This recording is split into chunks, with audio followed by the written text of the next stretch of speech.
तो क्या ये कोई एक राजनयिक मीटिंग की फोटो है? मीटिंग तो हुई थी, पर ऐसी फोटो लगता है इस बार काफी काम भी हुआ है। जर्मनी के विदेश विभाग के द्वारा जारी ये फोटो कुछ खास ही है। इसमें ये दिख रहा है कि जर्मनी भारत से नजदीकी चाहता ही है। इस फोटो में जर्मन विदेश मंत्री अनलेना बेरबॉक के साथ भारत के विदेश मंत्री डॉक्टर एस जयशंकर दिख रहे हैं। दोनों एक दूसरे की ओर मुस्कुराते दिख रहे हैं। जर्मन विदेश मंत्री दोनों हाथ सामने रखे हैं और हथेलियां भी खुली हुई है। इससे ऐसा प्रतीत होता है कि बातचीत में भी खुलापन है, या कम से कम दिखाने की कोशिश तो हुई है। और ये भी कि जर्मनी भारत के साथ चलने की प्रबल इच्छा रखता है।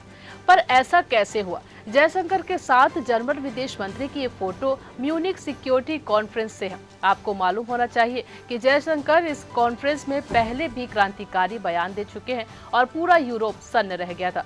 दरअसल यूक्रेन युद्ध की शुरुआत में इसी कॉन्फ्रेंस में जयशंकर से लगातार सवाल पूछे जा रहे थे कि वो रूस का साथ कब छोड़ेंगे और क्या रूसी तेल खरीद कर वो रूसी युद्ध को समर्थन नहीं दे रहे हैं।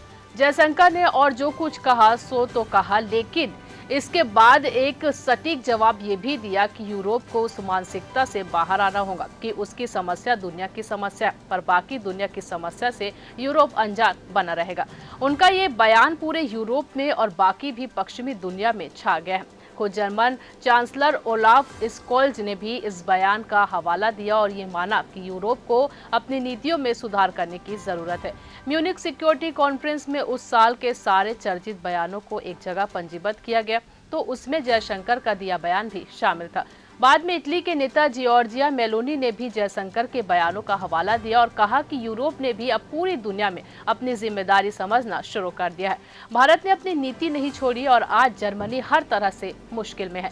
जर्मनी में अति दक्षिणपंथी सत्ता के करीब है। जर्मनी में कोई चौथाई आबादी को ये डर है कि उन्हें शायद जर्मन ना माना जाए। पर फिर जर्मनी में मंदी की आहट भी है और आजादी सिकुड़ भी रही है।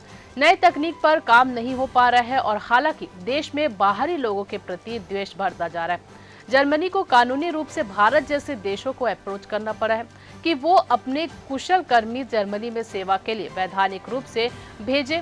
जिस तरह से यूक्रेन कमजोर हो रहा है और अमेरिका में ट्रंप की सत्ता में वापसी की संभावना बढ़ रही है, उससे भी जर्मनी के लोगों को और भी डर हो गया। और ये बिल्कुल संभव है कि एक समय सस्ते रूसी गैस से लाभान्वित जर्मनी को अब रूसी सेना अपने बॉर्डर पर दिखने लगे हैं। पूरे यूरोप में नाटो का सबसे बड़ा सैन्य अभ्यास चल रहा है और उधर रूस चीन जैसे देश कई संगठन बनाकर व्यापार और तकनीक में पश्चिम के वर्चस्व को चुनौती दे रहे हैं। भारत तो खैर सभी खेमों में होता है। एक समय था जब जर्मनी चीन को खुश करने में जुटा रहता था, पर अब की ये तस्वीर देखकर लगता है जर्मन विदेश विभाग को मालूम है कि निभाना तो भारत से ही पड़ेगा।